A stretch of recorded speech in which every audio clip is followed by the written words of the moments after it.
Assalamualaikum warahmatullahi wabarakatuh, dan salam sejahtera untuk kita semua.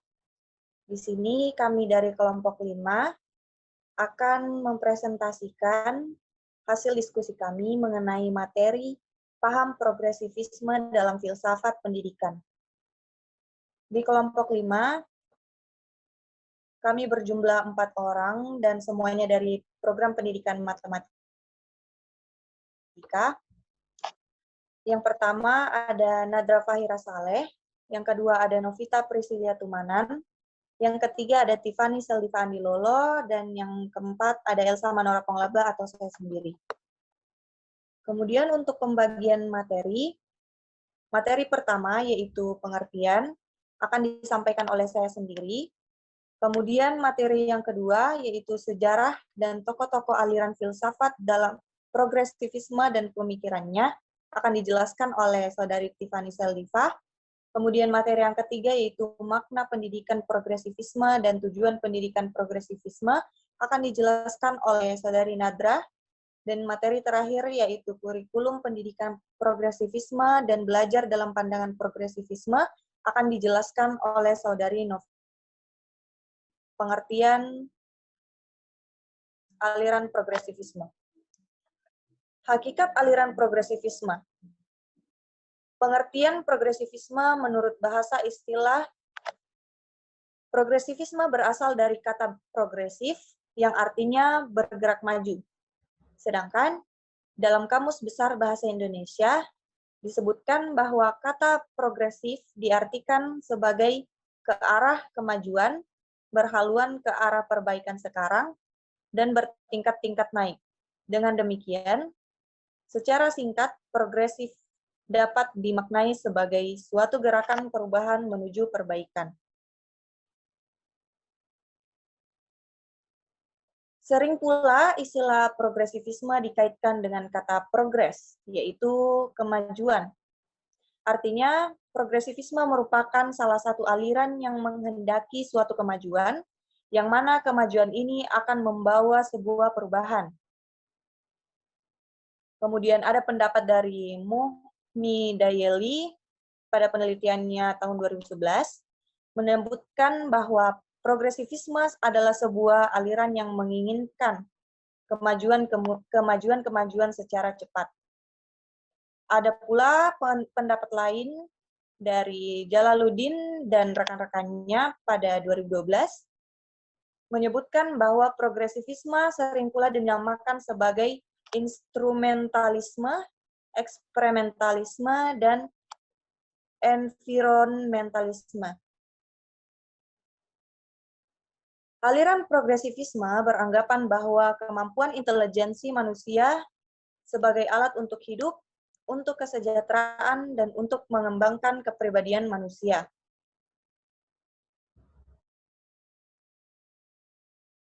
Dari beberapa penjelasan tersebut dan juga pendapat tersebut, dapat dipahami bahwa aliran progresivisme adalah suatu aliran dalam filsafat pendidikan yang menghendaki adanya perubahan secara cepat praktik pendidikan menuju ke arah yang positif.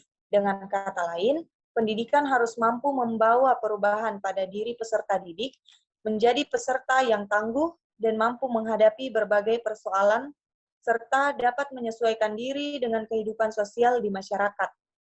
Oleh karena itu, progresivisme sangat menghendaki adanya pemecahan masalah dalam proses pendidikan. Sekian materi tentang pengertian aliran progresivisme.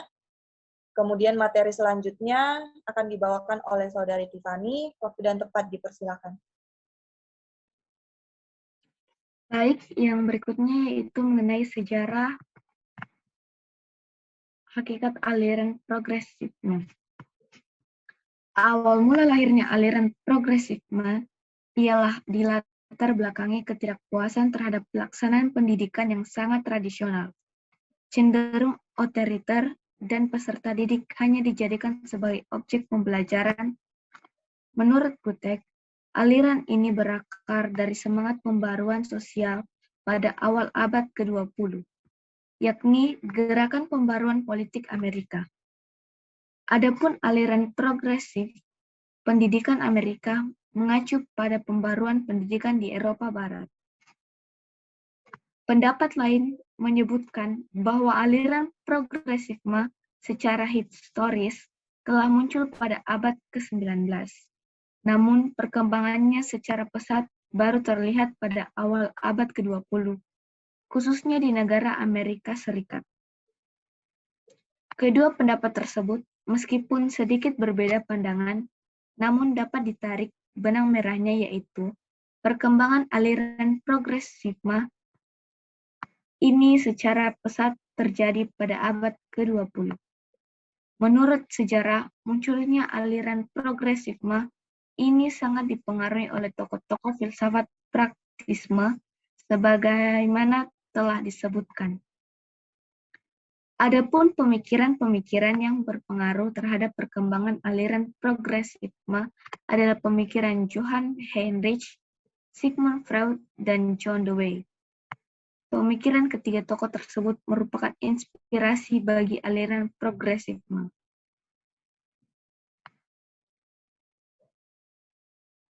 Yang berikutnya saya akan membahas mengenai tokoh-tokoh aliran filsafat progresisme dan pemikirannya.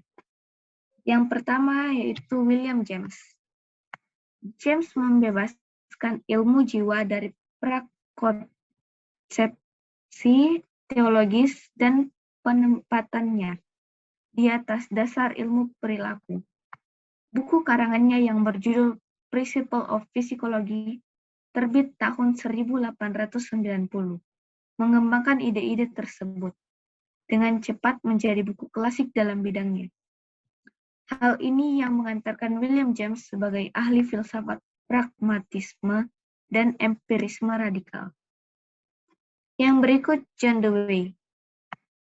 Teori Dewey tentang sekolah adalah progresisme yang lebih menekankan pada siswa dan minatnya terhadap mata pelajaran, sehingga muncul child-centered curriculum and child-centered school.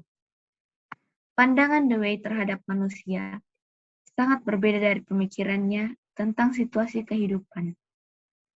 Manusia adalah makhluk sosial yang semua perbuatan baik dan buruk yang dilakukan dinilai masyarakat banyak. Namun manusia adalah individu yang memunculkan nilai-nilai bagi dirinya sendiri secara alamiah. Masyarakat di sekelilingi manusia dengan segala model lembaganya harus diorganisir, dikoordinir, dan dibentuk agar memberikan hasil maksimal dalam segala hal. Hal tersebut bermakna bahwa seorang yang hendak berkembang, selain berkembang atas kemungkinan alamiahnya, perkembangannya juga didukung oleh masyarakat yang ada di sekitarnya. Yang berikutnya yaitu Hans Feihinger. Hans Feihinger menyatakan bahwa mengetahui mempunyai arti praktis. Persesuaian dengan objeknya tidak mungkin dibuktikan. Satu-satunya ukuran berpikir adalah gunanya. Dalam bahasa Yunani pragma, untuk mengetahui kejadian di dunia. Segala pengertian itu sebenarnya buatan semata-mata. Jika pengertian itu berguna untuk menguasai dunia, dapat dianggap benar. Asal orang mengetahui kebenaran, tidak lain kecuali kekeliruan yang berguna. Demikian penjelasan saya mengenai sejarah dan tokoh-tokoh aliran filsafat progresisme. Saya kembalikan ke... Baik, untuk materi selanjutnya tentang makna dan tujuan pendidikan progresivisme akan disampaikan oleh Saudari Nadra. Waktu dan tempat dipersilakan. Baik, saya akan menjelaskan tentang implementasi aliran progresivisme dalam pendidikan di Indonesia. Yaitu yang pertama, makna pendidikan progresivisme. Dalam pandangan progresivisme, pendidikan merupakan suatu sarana atau alat yang dipersiapkan untuk mengembangkan kemampuan peserta didik supaya tetap survival terhadap semua tantangan kehidupannya, yang secara praktis akan senantiasa mengalami kemajuan. Selain itu, proses pendidikan dilaksanakan berdasarkan pada asas progresif. Yang kedua, tujuan pendidikan progresivisme. Berkaitan dengan tujuan pendidikan, maka aliran progresivisme lebih menekankan pada memberikan pengalaman empiris kepada peserta didik, sehingga terbentuk pribadi yang selalu belajar dan berbuat. Maksudnya, pendidikan dimaksudkan untuk memberikan banyak pengalaman kepada peserta didik dalam supaya pemecahan masalah yang dihadapi di lingkungan sehari-hari. Itulah tadi penjelasan tentang implementasi dan tujuan pendidikan progresivisme. Kembali ke moderator. Baik, terima kasih untuk penyampaian materinya. Kemudian kita ke materi yang terakhir, yaitu kurikulum pendidikan progresivisme dan belajar dalam pandangan progresivisme yang akan disampaikan oleh Saudari Novita. Waktu dan tempat dipersilakan.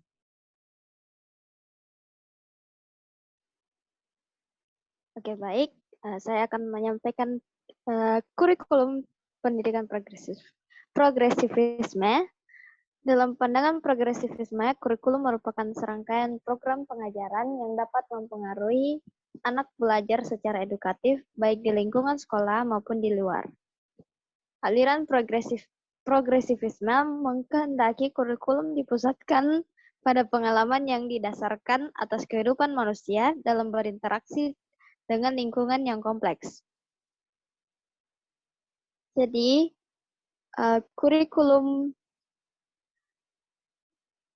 dalam aliran progresivisme mengkehendaki kurikulum dipusatkan pada pengalaman yang didasarkan atas kehidupan manusia dalam berinteraksi dengan lingkungan yang kompleks.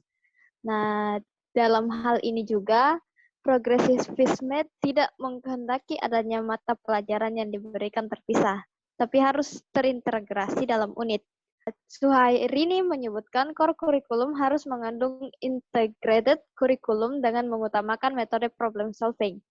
Berkaitan dengan penjelasan tersebut, Kilpatrick bagaimana dikutip dari Jalaluddin dan Abdullah Aidi mengatakan suatu kurikulum dianggap baik dapat didasarkan atas 3 prinsip, yaitu 1, meningkatkan kualitas hidup anak pada tiap jenjang. Yang kedua, menjadikan kehidupan aktual anak ke arah perkembangan dalam suatu kehidupan yang bulat dan menyeluruh. Yang ketiga, mengembangkan aspek kreatif kehidupan sebagai suatu uji coba atas keberhasilan sekolah. Sehingga kemampuan anak dididik dapat berkembang secara aktual dan aktif memikirkan hal-hal baru yang baik untuk diamalkan. Dalam rangka mewujudkan ketiga prinsip tersebut, Kilpatrick mengungkapkan juga ada beberapa hal yang perlu diungkapkan, diantaranya 1.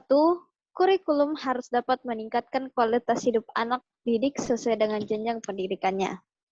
Kedua, kurikulum yang dapat membina dan mengembangkan potensi anak peserta didik atau peserta didik. Yang ketiga, kurikulum yang mampu mengubah perilaku anak didik menjadi kreatif, adaptif, dan mandiri. Yang keempat, kurikulum berbagai macam bidang studi itu bersifat fleksibel. Nah, menurut Jumranca, kurikulum progresivisme tidak mengkehendaki adanya mata pelajaran yang terpisah, melainkan harus diusahakan menjadi satu unit dan terintegrasi. Lebih lanjut, ia menambahkan praktik kerja di laboratorium, bengkel, dan kebun merupakan kegiatan-kegiatan yang dianjurkan dalam rangka terlaksana learning by doing atau belajar untuk bekerja. Berkaitan dengan hal tersebut, kurikulum aliran progresivisme dapat dilihat melalui pengembangan yang dilakukan oleh Junius L. Merriam.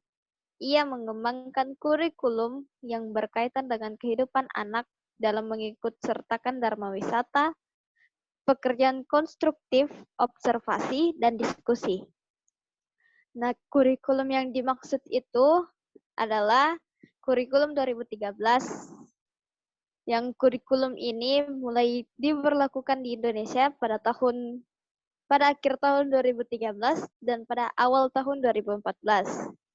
Kurikulum 2013 dimaknai dengan sebagai kurikulum yang dikembangkan dalam rangka meningkatkan dan menyeimbangkan antara kemampuan soft skill dan hard skill yang berupa sikap, keterampilan, dan pengetahuan. Dengan kata lain, kurikulum 2013 berusaha untuk lebih menanamkan nilai-nilai yang tercermin pada sikap dapat berbanding lurus dengan keterampilan yang diperoleh oleh peserta didik melalui pengetahuan di bangku sekolah. Yang keempat, next.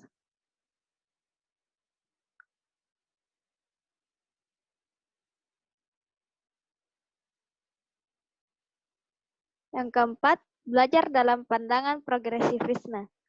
Penerapan aliran progresivisme dalam dunia pendidikan memerlukan kurikulum yang berpusat pada pengalaman atau kurikulum eksperimental, yaitu kurikulum yang menekan bahwa apa yang diperoleh anak didik selama di sekolah akan dapat diterapkan dalam kehidupan nyatanya dengan metode pendidikan belajar sambil berbuat atau learning by doing dan pemecahan masalah problem solving dengan langkah-langkah menghadapi problem atau mengajukan hipotesa. Dengan kata lain, penerapan aliran progresivisme dalam dunia pendidikan memerlukan kurikulum yang berpusat pada pengalaman atau kurikulum eksperimental. Menurut aliran progresivisme sekolah, yang ideal adalah sekolah yang isi pendidikannya berintegrasi dengan lingkungan sekitar. Artinya, sekolah adalah bagian dari masyarakat. Untuk itu, sekolah harus dapat mengupayakan pelestarian karakteristik atau kekhasan lingkungan sekolah sekitar atau di daerah di mana sekolah itu berada. Filsafat pendidikan progresivisme juga menempatkan peserta didik pada posisi sentral dalam melakukan pembelajaran, sebagaimana yang telah dijelaskan sebelumnya bahwa progresivisme menganut prinsip pendidikan berpusat pada anak. Progresivisme berusaha mengarahkan agar peserta didik menjadi pribadi aktif, bukan pasif, sehingga aktivitas ruang kelas difokuskan pada praktik pemecahan masalah, serta atmosfer sekolah diarahkan pada situasi yang kooperatif dan demokratif. Progresivisme selalu dihubungkan dengan istilah liberal road to culture, yakni liberal bersifat fleksibel, lentur dan tidak kaku, toleran dan bersikap terbuka, serta ingin mengetahui dan menyelidiki demi mengembangkan pengalaman. Itulah penjelasan saya mengenai materi yang saya paparkan. Saya kembalikan ke moderator. Baik, terima kasih atas penyampaian materi dari Saudari Novita. Demikian penyampaian presentasi materi tentang paham progresivisme dalam filsafat pendidikan dari kelompok 5. Kurang dan lebihnya mohon dimaafkan. Wassalamualaikum warahmatullahi wabarakatuh dan salam sejahtera untuk kita semua.